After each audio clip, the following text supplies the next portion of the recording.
I'm so sorry. I haven't posted in a while. Haven't read any more chapters from our book, but I am back. I'm on spring break this week, so I decided it's time to catch up. So I'm going to read chapter 5 today, and then I'm hoping, crossing our fingers, like I said, I'm on spring break, that I'm going to post chapter 6 on Friday. So we are reading Dragon Rider in this video. I have read chapter 1 and 2 and chapter 3 and 4. So if you haven't watched those videos, go watch them so you know what's going on. But a quick recap, without giving anything away, we have 2 travelers that are traveling to find a place for the dragons to live, and that's Firedrake and Sorrel. And Sorrel and Firedrake got to a big city because they're looking for Gilbert, the ship rat, who is Rat's cousin. We met Rat in chapter 1. And Rat told them to go find her cousin so that they would know where they're going. Because they need a map. And so they're headed to do that. Well, when they got to the city, they met another character, a boy named Ben. And if you want to read about how they met Ben and everything that happened, or hear about it, go check out my last video, and you can find out. But it was really interesting how they met him, and now Ben and Sorrel are off to find this rat. So, we're on chapter 5, and this chapter is titled Gilbert, the Ship's Rat. Which warehouse is it? Asked Ben. If you don't know the number, we could have a long search ahead of us. They were standing on a narrow bridge. Warehouses lined both sides of the canal, strange, narrow buildings of red stone with tall windows and pointed gables. The harbor of the big city wasn't far away, and a cold wind was blowing from that direction, almost tearing the hood away from Sorrel's pointy ears. Remember, Sorrel is not a human. She is a creature, a made-up creature called a brownie. A great many humans were pushing past them, but no one stopped and stared at the small figure with Ben clutching the railing of the bridge. The sleeves of Ben's sweatshirt, which were much too long for her, hid Sorrel's paws. His jeans, turned up twice at the bottom, hid her legs, and her cat-like face was hidden in the shadow of the hood. Rat said, "It's the last warehouse before the river," she whispered, "and her cousin lives in the cellar." Rat? You don't mean a real rat, do you? Ben looked at Sorrel doubtfully. Of course she's real. What do you think? Don't just stand there looking stupid. Not that you don't do it well, but we've got more important things to do.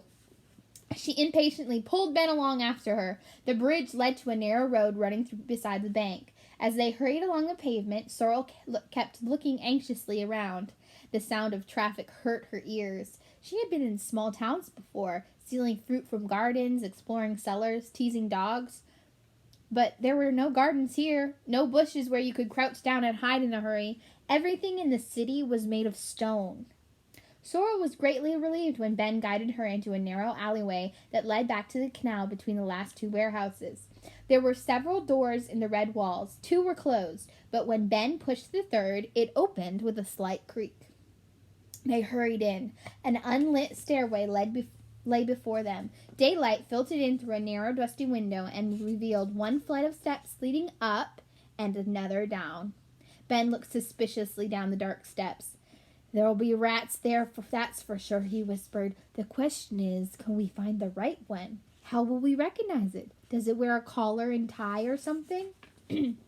Sorrel did not answer. She pushed back her hood and scurried down the steps. Ben followed her. It was so dark at the foot of the steps that he took the flashlight out of his jacket pocket. A cellar with a high vaulted ceiling lay before them, and once again he saw any number of doors. Sorrel inspected the light and shook her head scornfully. "You humans need your little machines for everything, don't you? Even to look at things." "It's not a machine." Ben swept the beam of the flashlight over the doors. "What are we actually looking for? A mouse hole?" "Don't be silly." Sorrel pricked up her ears and twitched her nose. Still snuffling, she moved slowly from door to door. "Ah, here we are." Sorrel pushed it open just far enough for her to slip through the crack. Ben followed. "My goodness," he murmured. The tall, windowless room they entered was stuffed with junk up to the ceiling. Among shelves full of dusty folders stood stacks of old chairs, tables piled on top of one another, cupboards with outdoors, mountains of index card files, and empty drawers. Sorrel raised her nose, sniffing, then shot purposely away. Ben banged his shin, following her. He had already lost track of the door they had come through. The farther they went, the more that's a tongue twister. The farther they went, the more chaotic the clutter became. Suddenly, some shelf units barred their way. "That's it, then, I suppose," said Ben, letting the beam of his flashlight wander around the place. But Sorrel ducked, crawled through a gap between two shelves, and disappeared. "Hey, wait for me!" Ben cried, and pushed his head through the gap. He was peering at a small study, a study just the right size for a rat, barely a meter away from him and underneath a chair. The desk was a book propped on two sardine cans. A coffee mug turned upside down did duty as a chair. There were index card files full of tiny slips of paper. Empty matchbook boxes stood everywhere, and the whole place was lit by an ordinary desk lamp standing on the floor beside the chair. But whomever it was who used the study was nowhere to be seen. I wonder where the rat is. "You stay here," Sorrel whispered to Ben. "I don't think Rat's cousin will be particularly pleased to see a human being." "Oh, come off it!" Ben crawled through the gap and straightened up. "If it doesn't get a fright at the sight of you, it won't mind me either. Anyway, it's living in a human building. I don't suppose I'll be the first human it has ever seen." "He!" hissed Sorrel. "It's a he, and don't you forget it." She looked around curiously. In addition to the little study area under the chair, there was also a human-sized desk, a huge chest of drawers, and a large old globe of the world hanging at an angle on its stand. "Hello," called Sorrel. "Anyone at home? Oh, drat it, what was his name again? Giselbert?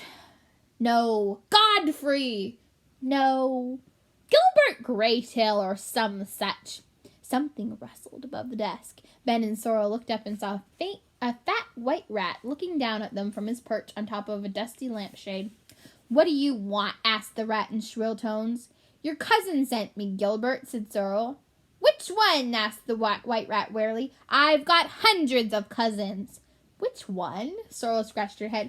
"Well, we always just call her Rat. Wait a minute. I remember. Her name's Rosa. That's it." "You've come from Rosa." Gilbert Graytail let down a tiny rope ladder from the lampshade and quickly clambered down. He landed on the big desk with a thump. "Oh, well, that's different." He stroked his whiskers, which were white as snow, like his coat. "What can I do for you?" "There's this place I'm looking for," Sorrel told him. "Well, it's a mountain range, really." "Ah," the white rat nodded, not looking pleased with himself. "You've come to exactly the right person. I know all the mountain ranges on this planet, large, small, and medium. I know everything about them. After all, my informants come from all over the world."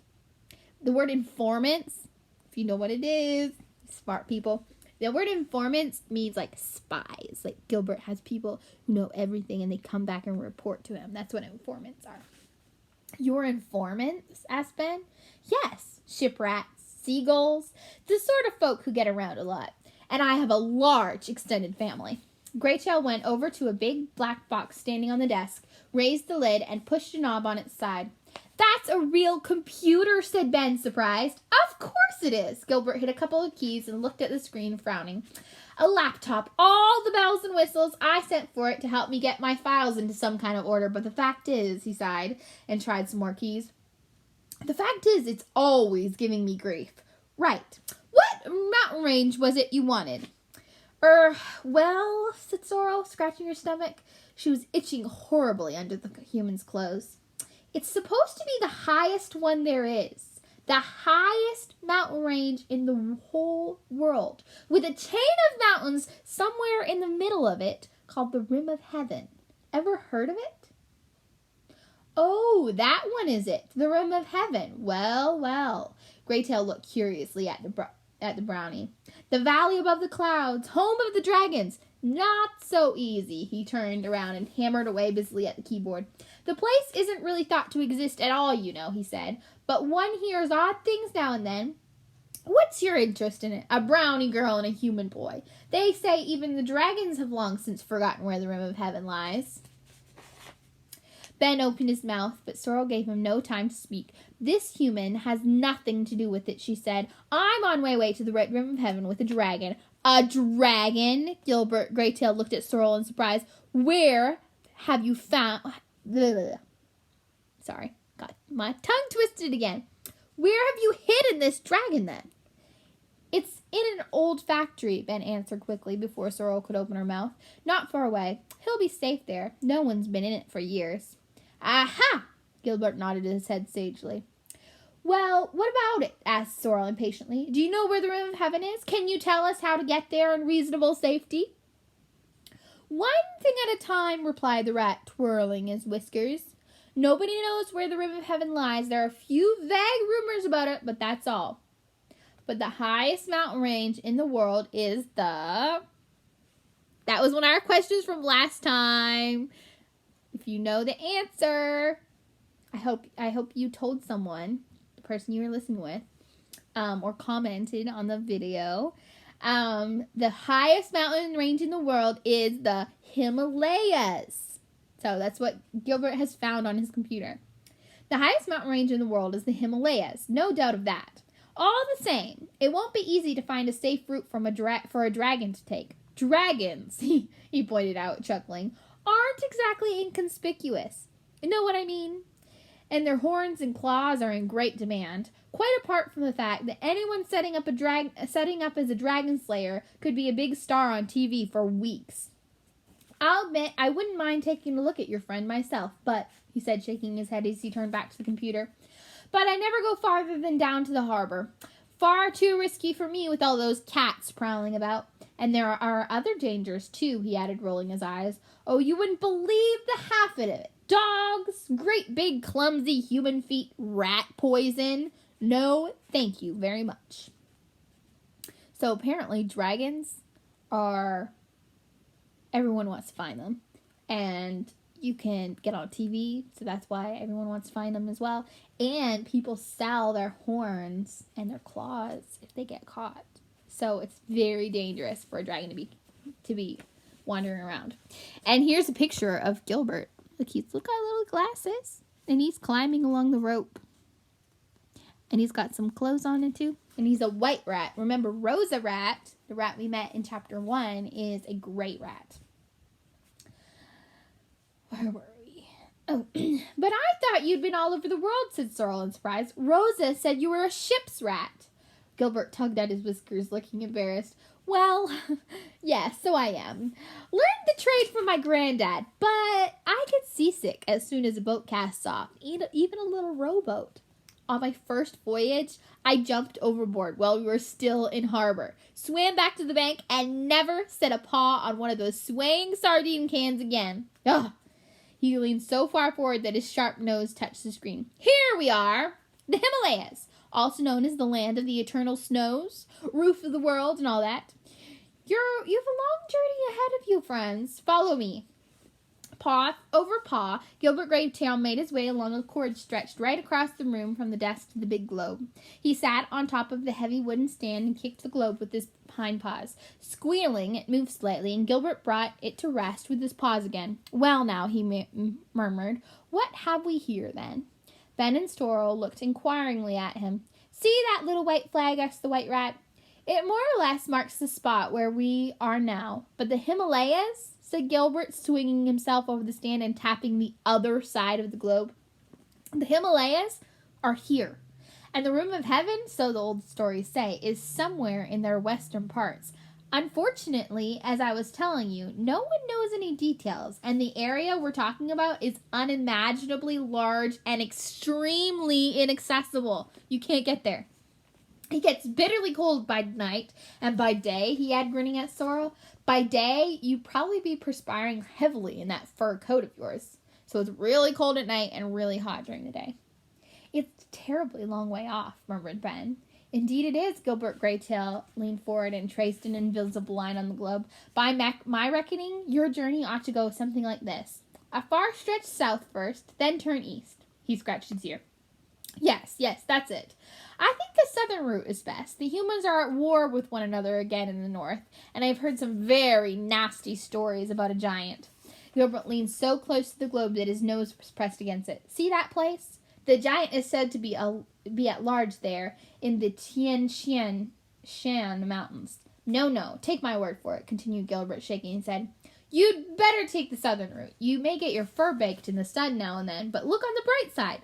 There probably won't be much rain at this time of the year. And rain, he said, chuckling. I've heard that rain makes dragons melancholy. Is that right? There's an interesting word, melancholy. If you know what melancholy means, comment down below and we'll talk about it next time. Usually, replied Sorrel, but where we come from, they've had to get used to it. Correct, I'd forgotten. You're from the wettest part of Europe, aren't you? But let's go on with it. Gilbert gave the globe another little push. Where was I? Oh, yes, up to here. He taps the map with his paw. I can offer you first-class information. By the time you reach this spot, you ought to have most of the journey behind you. But the region beyond, zilch. Zero. Nix. Not. Nothing. Total radio silence. Even a tourist party of a Buddhist temple mice I met down by the harbor last year couldn't tell me anything useful about it. And I'm afraid that's exactly where the place you're looking for lies, if it really exists. I'm planning to ask a relation of mine to survey the area sometime soon, but until then, he said, shrugging his shoulders regretfully, until then, you'll just have to ask your way, if you get that far. I have no idea who or what lives around there, but I'll bet, he said, stroking his white whiskers, I'll bet there are rats. We rats go everywhere. That's a great comfort, I'm sure, muttered Sorrel, looking gloomily at the globe. Look, there's a long-haul flight ahead of us. Oh, it's even farther to New Zealand, said Gilbert, swinging paw over paw back along the cord to the desk. But I'll admit it's a long way, even for a dragon. Long and dangerous. May I ask what put the idea of such a journey into your heads? I know from Rosa that the dragons have quite a comfortable life up there in the north. Sorrel looked at Ben and cast the rat a warning glance. Oh, I see, Gilbert Greytail raised his paws. You'd rather not say in front of the human. Of course. We rats have had some bad experiences with humans, too, Gilbert winked at Ben, who was standing there feeling embarrassed and not sure where to look. Nothing against you personally, understand? Greytail went back to his computer and began typing again. Right, here goes. Destination, Himalayas. Travel party, 1 dragon, 1 brownie. Travel options, calculate safest route, danger spots, places to avoid at all costs, best traveling time, enter. The rat stepped back, looking pleased with himself. The computer hummed like a captive bumblebee. The screen flickered and went black. Oh no! Gilbert Greytail jumped on the keyboard, hammering at it frantically, but the screen did not respond. Ben and Sorrel exchanged anxious glances. Gilbert leaped up, swearing, and slammed the lid of the laptop down over the keyboard. Like I told you, he said crossly, nothing but trouble. Just because little salt water got into it. I mean, do you stop working if you happen to drink a sip of salt water? Furiously, he jumped off the desk and onto the chair that sheltered his little study, slid down one of the chair legs, and began rummaging around in the Matchbox index card files. Ben and Sorrel lay down on the floor and watched. You mean you can't help us after all? Asked Sorrel. Yes, I can. Gilbert was fishing tiny fingernail-sized cards out of the files and flinging them down on the desk. If that stupid thing won't work, I'll just have to do it the old-fashioned way. Can one of you great big giants open the 3rd drawer down in the chest of drawers there? Ben nodded. When he opened the drawer, a large quantity of maps fell out. Maps large and small, maps old and new. It took Gilbert Greytail some time to find the one he was after. It looked odd, quite different from the maps Ben knew, more like a small book folded up over and over again, with narrow white ribbons dangling from the pages. A map? Said Sorrel, disappointed, when Gilbert proudly spread this oddity out in front of them. You mean all you have for us is a map? Well, what did you expect? Looking offended, the rat put his paws on his hips. Sorrel didn't know what to say. Tight-lipped, she stared down at the map. Look at that, will you? Gilbert passed his paw lovingly over the seas and mountains. This map's got half the world on it, and very few blank spots, only those places I couldn't discover anything about. But unfortunately, as I was saying, some of those do happen to be where you're going. See these ribbons?" He beckoned the two of them over and pulled one of the ribbons. Part of the map immediately unfolded, and another map came into view. "Cool!" exclaimed Ben, but Sorrel just made a face. "What's that for?" "This method," said Gilbert, proudly twirling his whiskers, "is my own invention. By pulling the ribbons, you can see each part of the map again on a large scale. Useful, don't you think?" Looking pleased with himself, he closed the map and tugged at his ear. "Now, what else?" "Oh, yes, just a moment." Gilbert took a little tray from his desk. On it stood 6 thimbles full of ink, each one a different color. A bird's feather with its quill sharpened lay beside them. "I'll write down the meaning of the different colors for you," said Gilbert. "I expect you know the usual. Green for lowland country, brown for mountains. But my maps tell you more. For instance, I'll use gold," he said, dipping the pen into a thimble of bright gold ink, "for my recommended flight path. And red," he added, carefully wiping the pen on the leg of the chair and dipping it in the red ink, "to shade in places you ought to avoid because the humans there are fighting. Yellow means I've heard strange stories about those parts, and misfortune clings to them like a snail trail, if you take my meaning." Misfortune means bad luck or bad things. "Yes, and gray means this would be a good place to rest." Gilbert wiped the pen on his white fur and looked up at his two customers. "All clear?" "I don't know if I'm all clear, so let's go over that again." So he marked gold. Gold means the path they're supposed to take. And red means places to avoid because humans are fighting. Yellow means he's heard strange stories about those places and misfortune clings to them, or they're not sure about whether you should go there. They should be avoided. And gray means it would be a good place to rest. "Yes," growled Sorrel. "All clear." "Excellent." Gilbert put upon his jacket pocket, brought out an ink pad and tiny rubber stamp, and thumped down on the bottom corner of the map as hard as he could. "There," he said, inspecting the mark left by the stamp closely before nodding satisfied. "Easily recognizable." He dabbed at the mark with his sleeve, folded the map up with care, and looked expectantly at Sorrel. "So now we come to the matter of my fee." "Fee?" asked Sorrel, taken aback. "Rosa didn't say anything about any fee." Gilbert immediately put a protective paw down on the map. "Oh, didn't she? Typical. Well, customers have to pay me. How they pay me is something I leave to them." "But I don't have anything," stammered Sorrel. "Only a few roots and mushrooms." "Ha! You can keep those," said Gilbert scornfully. "If that's all you got, then the deal's off." Sorrel tightened her lips and rose. Gilbert Graytail came up to her knee. "I've got a good mind to shut you in one of your own drawers," hissed the brownie girl, leaning over him. "Since when do people ask to be paid for a little friendly help? You know something? If I wanted to, I could just snatch that map from under your little ratty bum, but I don't want to. We'll find our way to those Himalayas, or maybe they're called without, or whatever they're called without it. See? We'll..." Oh my goodness, she sounds angry. "Just a moment," Ben interrupted. He pushed Sorrel aside and knelt in front of the mat. "Of course we'll pay," he said. "It must have been an awful lot of work making that map." "I should say so," squeaked Gilbert, still sounding affronted. His nose was quivering and his long white tail was agitatedly tying itself in knots. Ben searched his pants pocket, took out 2 pieces of chewing gum, a ballpoint pen, 2 rubber bands, and a small coin, and laid them all on the floor in front of the rat. "Which do you fancy?" he asked. Gilbert Graytail licked his lips.